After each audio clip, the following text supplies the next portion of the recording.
하나님 말씀은 구약성경 요나서 1장 1절에서 3절까지 말씀입니다. 구약성경 1287페이지 요나서 1장 1절에서 3절까지 말씀입니다. 절수가 짧으니까 찾으셨으면 이 화면에 나오니까 우리 함께 이렇게 성경 말씀 함께 봉독하도록 하겠습니다. 여호와의 말씀이 아미떼의 아들 요나에게 임하니라. 이르시되 너는 일어나 저 큰 성읍 니느웨로 가서 그것을 쳐서 잊혀라.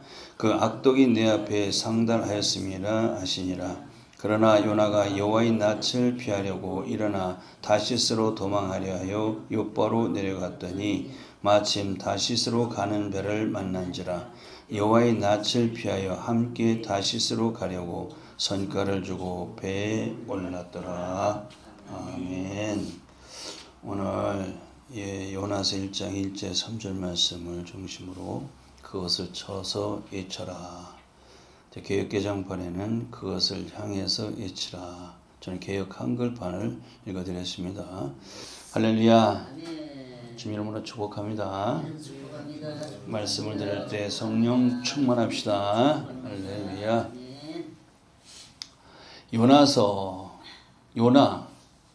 요나가 누구죠? 2700년 전에 사람인데 그는 하나님께 소명과 사명받은 선지자입니다. 선지자 요나. 그 요나라는 이름이 좀 우리의 큰 의미를 주죠.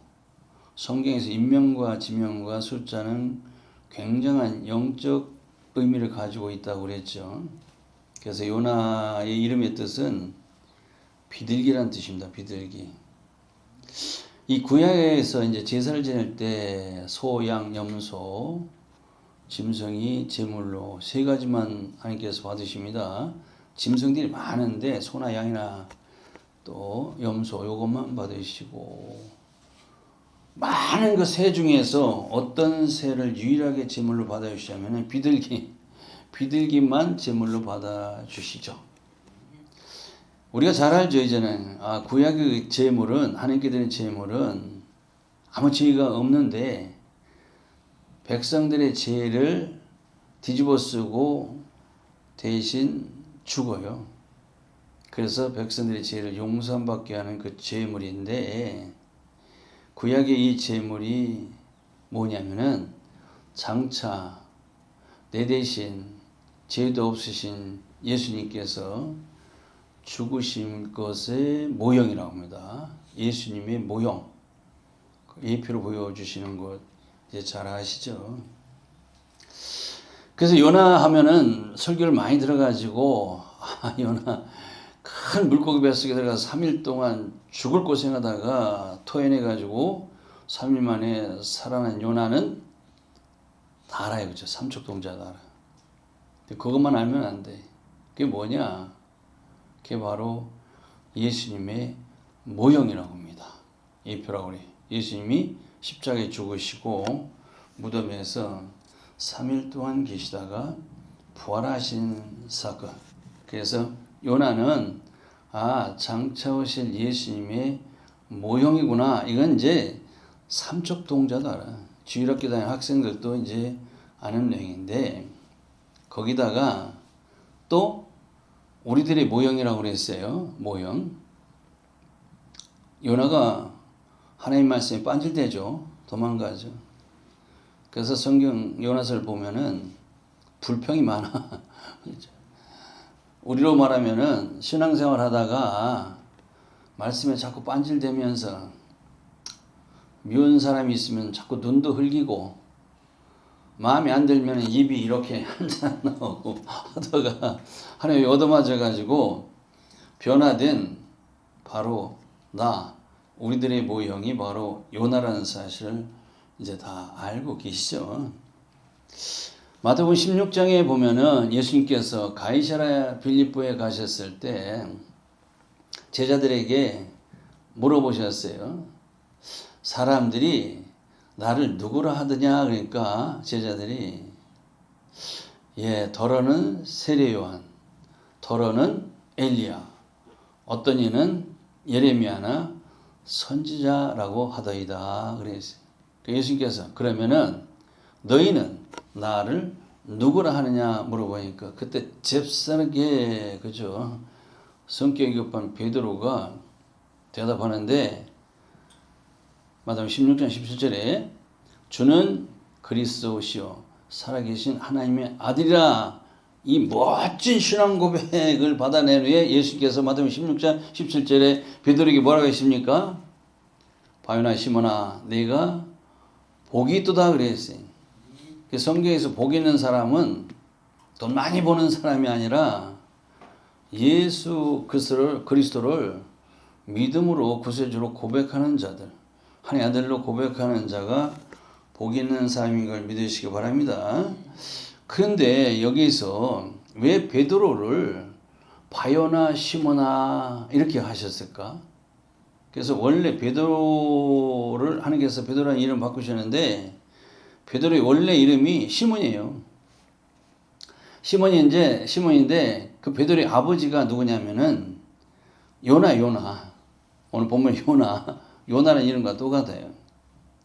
그래서 바요나 시모나 이렇게 불렀는데 헬라어로 바는 아들이라는 뜻입니다. 그러니까 무슨 얘기? 요나의 아들 시모나 이런 뜻을 가지고 있죠. 신약 성경 마가복음 10장에서 나오죠. 누가 나오냐? 거지 소경 바디메오가 나옵니다. 바디메오. 누구냐면은 그게 무슨 얘기냐면은 디메오 아들 거지 소경 이런 얘기예요. 바가 헬라로 아들이라 그런 의미를 가지고 있구나. 이제 그것을 우리가 깨닫게 되는 것인데, 그러니까 바요나 하면은 요나의 아들이라는 뜻이 됩니다.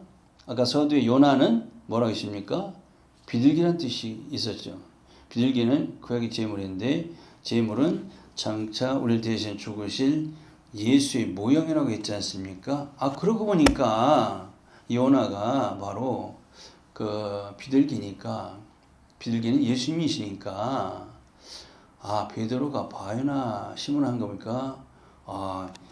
예수님의 아들이라는 그런 의미가 되기도 하지 않습니까? 그래서 요나는 예수의 모형이 되기도 하죠.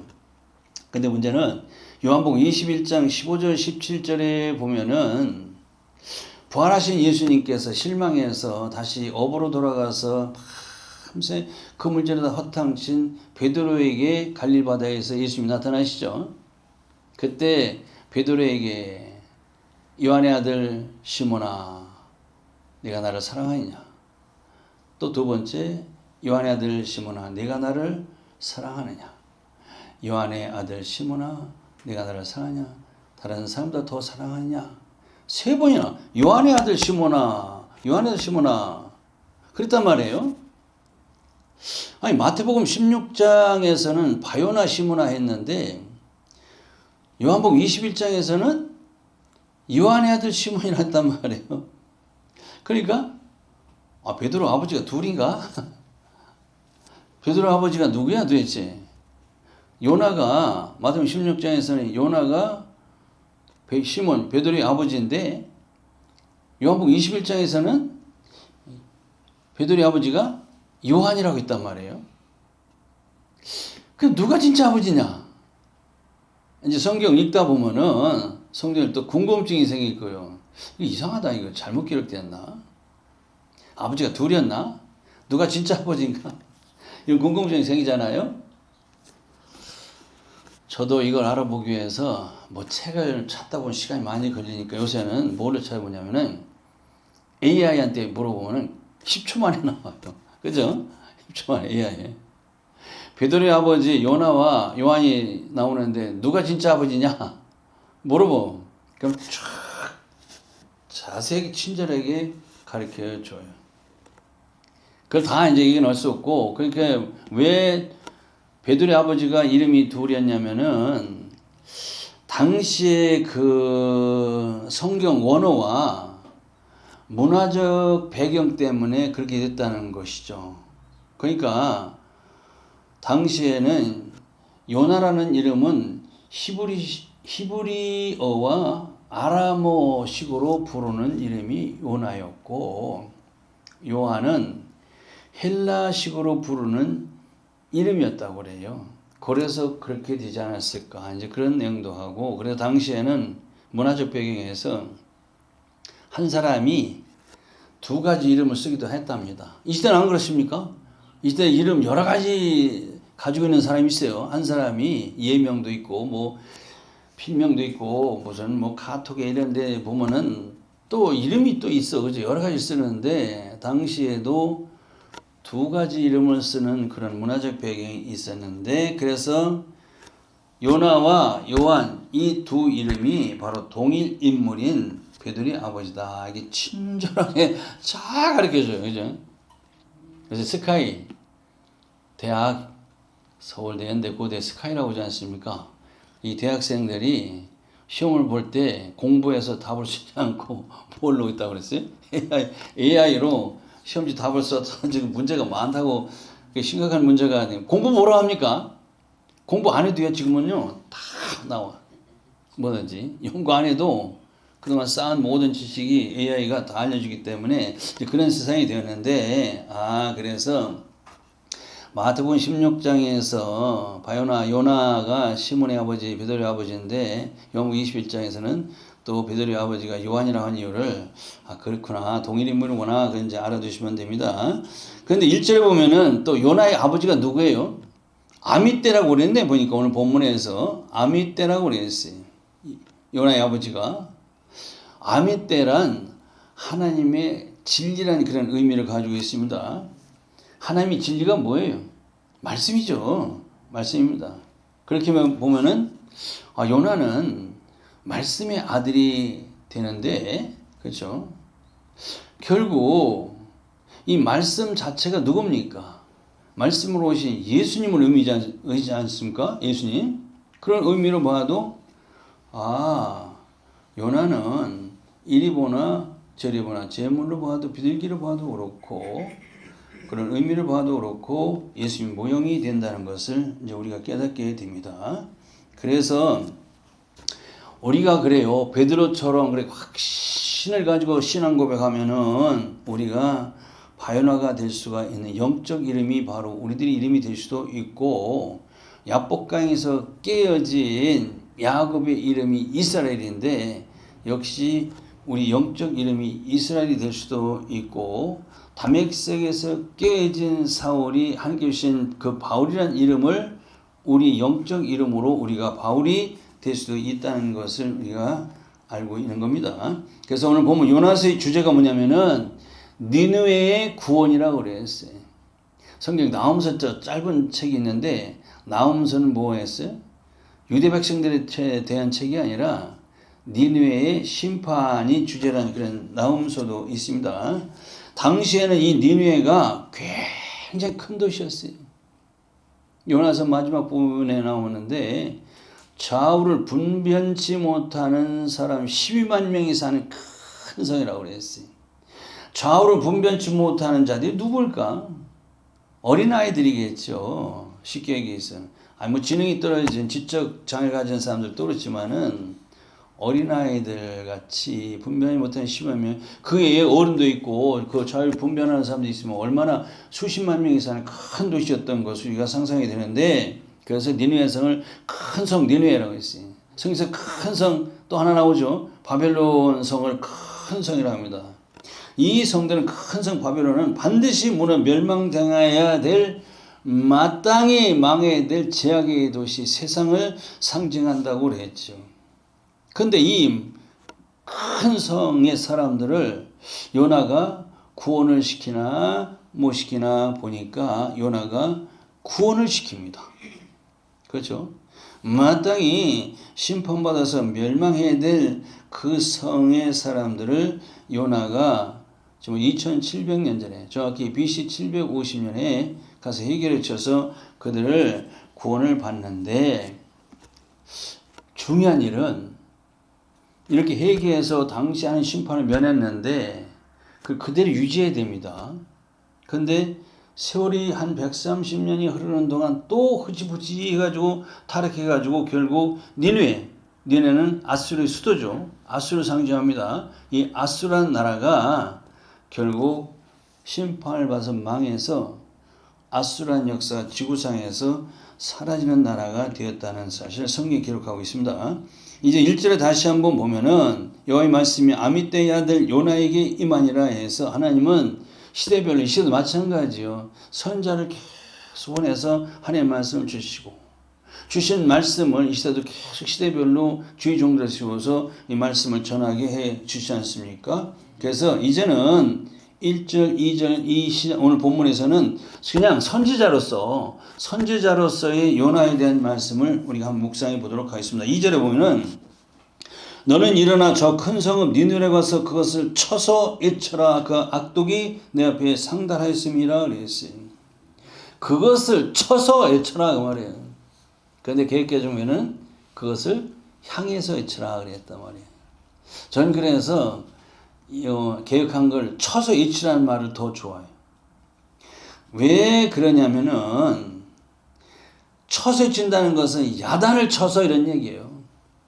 그냥 좋게 말하는 것이 아니라 야단을 쳐서 이 말씀을 전하라 그런 얘기예요. 그래서 오늘 본문 하나님께서 너는 일어나 그랬지 않습니까? 지금 요나에게 일어나 이 말은 달리다꿈으로 바로 깨어 일어나라. 영적으로 깨어나라. 이런 의미를 가지고 있지 않습니까? 지금 요나가 선자인데도 영적으로 잠을 자고 있다는 거예요. 이 시대는 마찬가지예요. 이 시대도 예수를 믿는다고 하면서도 영적인 잠에 빠져 있는 사람들이 너무나도 많아. 그래서 이 시대도 똑같이 하나님께 주신 말씀이 되지 않습니까? 당시에 그 니느웨 큰 성은 유브라데 강에서 더 북쪽으로 올라가서 티그리스 강이 있는데 거기에 세워진 큰 도시였다고 그래요. 지도상으로 보면은 예루살렘에서 이스라엘 땅에서 이 니느웨까지 가려면은 약 900km. 그럼 얼마요? 2250인가? 2000리가 넘잖아요. 그래서 걸어서 가려면은 한 달도 더 걸리는 먼 길이었었어요. 그 길을 가서 그 에치라고 그러는데 그것도 쳐서 에치라고 했단 말이에요. 그러니까 야단만 치는 말씀으로 강하게 전하는 그 말이에요. 마태복음 3장에서 세례 요한처럼 이 독사의 자식들아 해결하 하는 것처럼 이렇게 쳐서 에치는 겁니다. 그냥 향해서 에치는 그 개정판의 그런 말씀은 아니고 그렇게 되어 있는데 쉽게 하기 위해서 왜 그러냐면은 사랑의 하나님께서 왜 그렇게 야단치며 전하라고 하시느냐. 그냥 조용조용하게 사랑과 축복의 말씀을 전해도 그들이 듣지 않을 악한 사람들인데 왜 야단치면서 전해라 그 말이냐 그 얘기예요. 왜냐면은 그 악독이 내 앞에 상달하였기 때문이라. 그래서 그래요. 아주 죄가 하나님 앞에서 아주 관영 꽉 들어찼다 그 말이에요. 그래서 이제는 좋은 말로 타이르거나 권면할 때는 지났다 그 말입니다. 이 시대 어떻습니까? 이 시대가 너무 죄가 많아 사회에. 그죠? 이럴 때 맨날 교회에서 사랑 축복 이런 말씀을 전할 때가 아니에요. 이 시대 똑같습니다. 그래서 야단 쳐서 책망하는 설교를 하라 그 말이에요. 왜냐하면은 이제 회개가 없으면은 니느웨는 노아의 홍수의 심판과 소돔과 고모라의 그 심판을 당한 것처럼 똑같이 그들의 심판을 받아서 망할 지경에 이르기 때문에 그 언제 뭐 사랑 축복 은혜 이런 말씀만 전할 때가 아니라 그 말이에요. 이제는. 그래서 야단 쳐서 전하라 그런 말씀이죠. 근데 요나는 그게 싫어. 이제 주의종들도 교회에서 회개의 설교를 하세요. 지금 때가 어느 때입니까? 나라의 꼴을 보세요. 지금 밖에 제약된 이 세상을 보세요. 언제까지나 사랑 그 축복의 설교만 하시겠습니까? 하나님께서 해라. 회개의 설교를 해라. 해도 싫어. 왜? 성도들이 싫어하거든. 그럼 교회가 부흥이 안 되거든요. 안 하려고 그래. 요나가 싫어. 왜? 니느웨라는 그 도시, 그 아수라는 나라는 이스라엘의 원수 나라예요. 빨리 하나님 심판해서 망했으면 좋겠어. 근데 내가 가서 회개를 막 야단쳐서 회개하라고 해서 저들이 회개하면 하나님 저 나라를 용서해 주시면 그게 어떻게 되지? 싫어. 그게. 그리고 그 먼 길, 2000길이 넘는 그 길을 한 달 넘게 걸어가는 거, 그 고생하는 것도 싫어. 그래서 3절에 보니까 이렇게 하나님 지엄한 명령이 내려졌는데도 여호와의 낯을 피하려고 일어나 다시스로 도망을 하고 있네. 도망하려 하며 있어요. 이게 바로 이 요나의 모습이 하나님 말씀에 빤질되는 자의 모습, 그런 성도들의 모습을 우리에게 보여주고 있는 겁니다. 하나님은 그러한 자들을 반드시 불러내는 곳이 있어요. 어디로 불러내냐?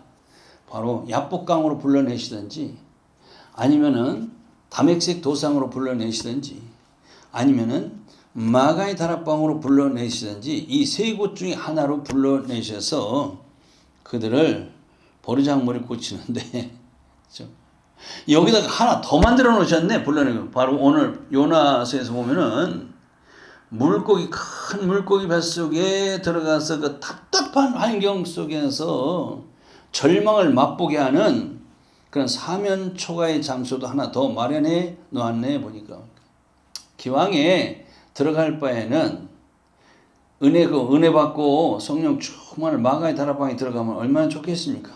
그렇죠? 이 하나님이 불러내신 네 곳의 공통점이 뭐냐면은 거기 들어가면 깨어지고 변화되어지는 곳입니다. 그것이 바로 고난의 장소가 되는데, 거기서 변화되고 깨어지니까 굉장한 축복의 장소가 된다고 그랬죠. 그래서 하나님의 백성들이 깨어지는 방법이 두 가지. 고통스럽게 깨어지는 사람이 있는가 하면은 은혜를 받아서 은혜스럽게 깨어지는 자가 있어요. 달라요. 그래서 마가의 다락방 같이 기도하면서 성령 받고 은혜 받아서 깨어지는 자가 있는가 하면은 하나님께 얻어맞아 가지고 중환자실에 들어가서 정말로 우리가 쉽게 얘기하듯이 콧줄 끼고 산소호흡기를 끼고 거기서 깨달아서 깨지는 차이가 있을 뿐이에요. 그렇죠? 다르다고 그랬어요. 근데 어떻게 깨지는 사람이 더 많을까? 통계적으로 보면은 요나처럼 물고기 뱃속에 들어가서 사면초에 빠져가지고 그런 고난 속에서 깨지는 사람이 많다고 그랬어요. 통계적으로 보면은. 교회 가서 열심히 기도해서 마가의 다락방처럼 성령의 은혜와 감동을 받아서 깨지는 사람도 있는데 그건 좀 드물고 안 하잖아요. 그러니까 안 되니까 하나님께서 그 고난을 통해서 그 답답한 환경 속에서 깨지게 해주시는데 그런 사람들이 많더라. 그렇게라도 깨지게 해주시면 너무 감사한 거예요. 그거 안 깨지면 안 되거든요. 하나님께서 그런 방법을 쓸 수밖에 없었다는 것은 오죽하셨으면, 하나님 마음이 오죽하셨으면은 사랑의 하나님께서 그런 방법을 쓰셨을까 생각을 좀 해봐야 돼요. 그게 바로 누구 책임이에요? 본인 책임이 있다는 것이죠. 이제 계속 요나가 3절에 보니까 여호와의 낯을 피하려고 계획했던 편은 얼굴을 피하려고 그랬어요. 얼굴이나 낯이나 똑같은 얘기입니다. 이렇게 하는 것이 하나님의 얼굴을 피하려고 하는 것이 아주 잘못이에요. 집에서도 마찬가지예요. 아들이 아버지께 잘못이 많아. 그러면은 아버지 앞에서 얼굴을 정면으로 바라보지 못하게 돼요. 괜히 발이 저려요. 아버지는 잘못이 한 게 많으니까 면목이 없어서 아버지를 똑바로 바라보지 못하는 것과 똑같아요. 그럴 때는 아버지 얼굴이 굉장히 보기가 두려워져. 그렇다고 아버지 얼굴이 변했나? 아버지 얼굴은 여전히 그 모양 그 모습 그대로인데 이 잘못을 저지른 사람 아들이 그때 상황이나 그때 심령 상태에 따라서 아버지 얼굴을 보는 것이 상태가 달라지게 된다. 그런 얘기예요. 아버지 얼굴은 뭐 변한 게 있나? 근데 지가 잘못했으니까 발이 저리고 면목이 없어서 아버지가 얼굴이 보기가 그렇게 두렵고 무서워지게 되는 것이 누구 잘못? 자기 잘못인데, 그렇죠? 우리가 생각할 때는 아버지 얼굴이 무섭게 변하지 않는가 이렇게 생각하는데 그게 아니라 그 말이에요. 그래서 요나가 일어나서 하나님의 얼굴을 피하려 다시스로 도망을 가려 하는데 이 다시스가 어디냐면은 우리가 잘 아는 스페인 있죠. 스페인 나라 유럽에 그 아프리카 북단에 있는 이 스페인이라는 나라인데 한때는 에스파냐라고도 하기도 하죠. 스페인이라고 하는 것인데 거기에는 어느 항구 도시예요. 이 다시스가 당시에. 그래서 우리는 뭐 마드리드가 뭐 스페인 도시고 가본 사람들 너무 많죠. 우리가 특별히 스페인을 못 잊는 것은 벌써 30년 넘었죠. 1992년 바르셀로나에서 올림픽 열렸을 때 누가 거기서 마라톤 우승했죠? 황영조가 거기 우승해서 바르셀로나 언덕에 황영조 그 기념 동상이 거기 있다고. 저는 안 가봐서 모르는데 거기 있다고 그럽니다. 거기 뭐 투도 유명하고 여러 가지 유적도 많고 굉장히 그 관광에 좋은 나라가 스페인이라고 해서 많이들 관광을 가기도 하는 나라인데 바로 그 스페인의 아프리카 북단에 있는 지중해죠. 그러니까 지중해 쪽이겠죠. 거기 있는 도시가 다시스라고 그럽니다. 아주 무역을 많이 하는 그런 항구였다고 그래요. 자, 예수님께서 승천하시기 전에 사도행전 1장에 보면은 오직 성령이 너에게 임하시면 너희가 권능을 받고 예루살렘과 온 유대와 사마리아 땅끝까지 이르러 내 증인이 되리라 했을 때 땅끝이 어딜까요? 땅끝이. 땅끝이라고 하니까 우리는 거리 개념으로 봐가지고 내가 살고 있는 대한민국에서 저쪽 반대편 땅끝이면은 아프리카냐 아메리카냐 이렇게 생각하는데 그런 개념이 아니에요. 당시의 요나 시대 사람들은 땅끝이 바로 스페인, 유럽의 끝인 스페인을 땅끝으로 생각했다고 그래요.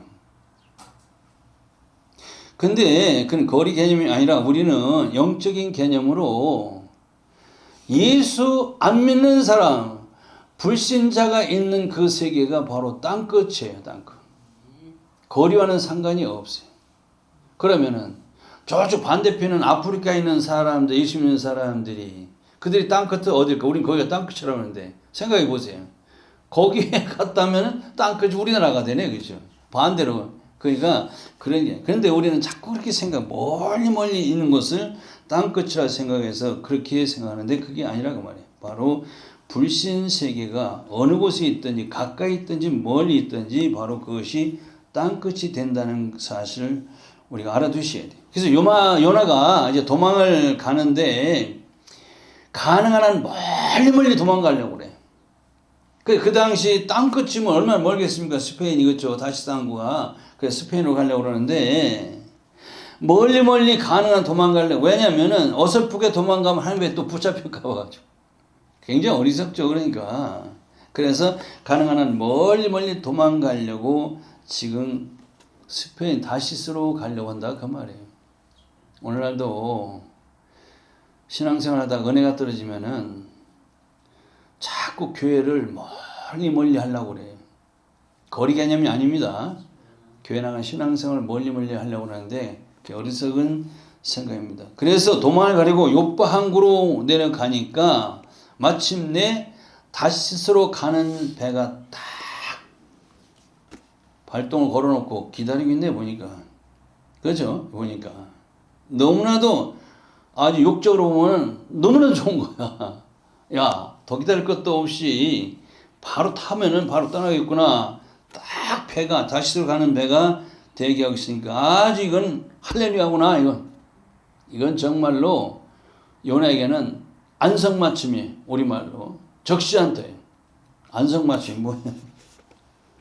안성에 유기그릇이 그렇게 아주 딱 맞는다. 나이가 구하던 그릇인데 그래서 이제 안성맞춤이라고 했다가 잘 알지 않습니까? 적시한테는 뭐요?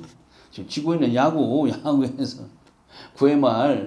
말루로 홈런 한방 쳐가지고 역전승하는 것은 적시한테라고 하는데 지금 요나가 볼 때는 딱 그 다시로 가니까 그 요바로 내려가니까 다시스로 가는 배가 탁 지금 발동이 걸려있지. 그죠? 대기하고 있으니까 얼마나 이게 신바람이 나겠습니까? 너무나 좋죠. 그래서 그 욥바에서 하나님께 가라고 하시는 그 어디 니느웨와 지금 도망가려고 하는 다시스는 서로 정반대. 지금 요나가 지금 정반대로 멀리 도망가려고 있는데, 그래서 욥바로 내려갔더라. 이 말은 그냥 경사져서 내려갔다는 얘기가 아니라 지금 요나가 영적인 위치가 그렇게 떨어졌다 그 말이에요.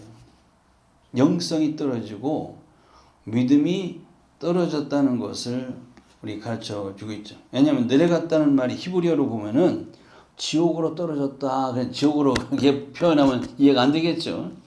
그래서 영적인 위치가 그렇게 낮아지고 떨어졌다. 그런 얘기, 영적인 상태. 이 선지자도 사명이 떨어지면 이렇게 형편없이 낮아져 버려요. 목사님들도 마찬가지.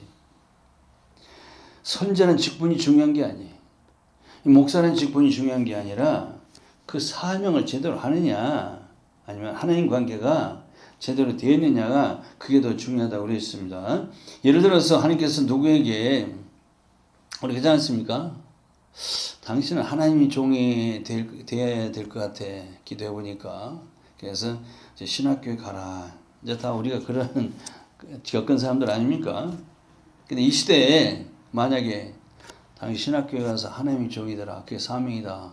그러면은 신학교 무슨 신학교? 목사 무슨 목사 내가 뭐 굶어 죽을 일 있어? 이러면서 나는 돈 벌 거야. 시장으로 난 장사를 갈 거야. 갔단 말이에요. 예를 들면은 그 시장에 가보니까 딱 몫이 좋은 가게가 하나가 있어. 보니까 기가 막히게 마침 그렇죠.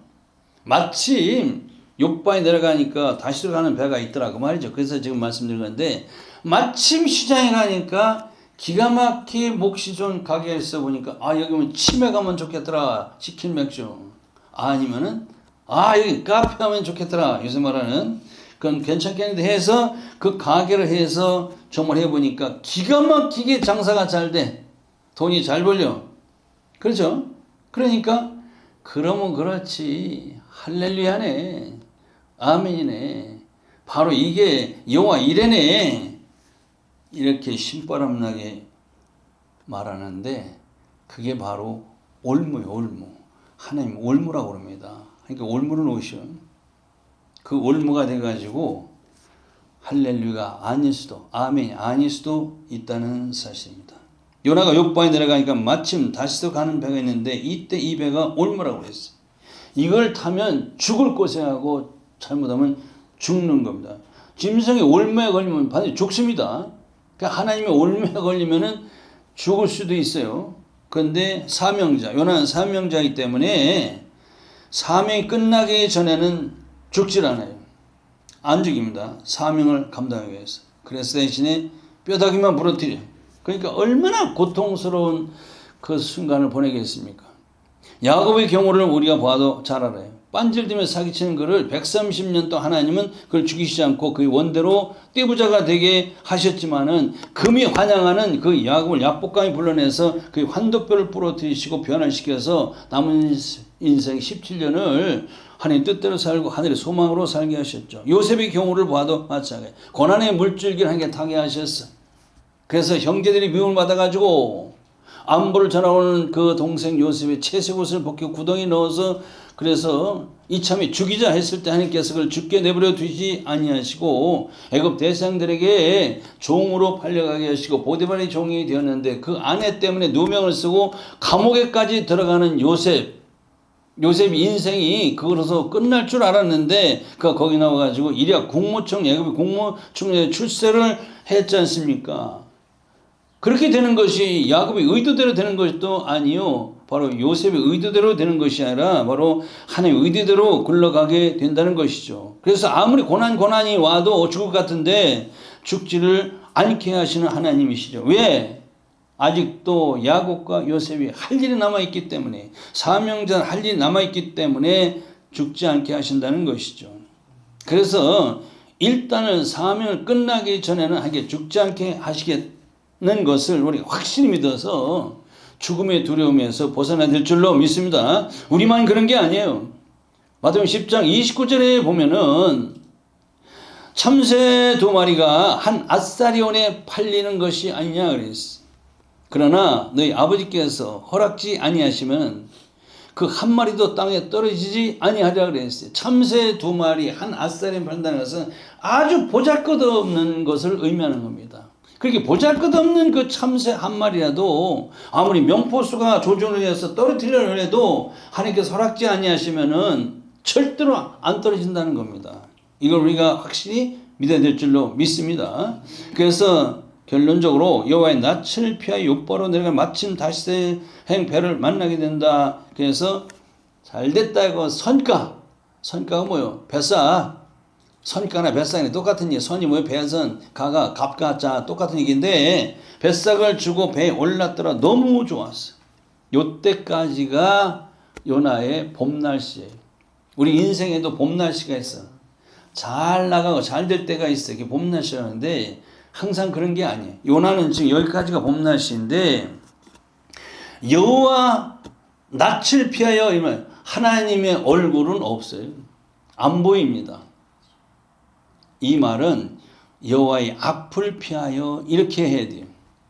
여호와의 앞, 우리는 항상 하나님 앞에선 신전 의식이 있어야 된다고 그랬어요. 그게 바로 우리에게 주신 사명이죠. 우리에게 주신 사명의 자리를 피했다. 하나님 주신 사명은 절대로 피할 수가 없어요. 그래서 요나가 배에 올랐더라. 이제는 내 말이 불같지 아니하냐. 내 말이 반석을 치는 방망이 같지 아니하냐 해서 요나가 이제 하나님의 몽둥이로 타작을 하게 되는 제2부가 이제 다시 시작되는 거예요. 불같은 시련이 이제 준비가 되어 있다. 시리즈 설교로 다음 주에는 2부 순서를 또 말씀드리도록 합니다. 기도하시겠습니다. 하나님, 이 시대도 죄가 너무 넘쳐나서 하나님 축복과 사랑의 말씀만이 아니라 책망의 말씀을 전하고 들어서 회개해서 망하지 않게 하여 주시옵소서. 예수님 이름으로 기도합니다. 아멘.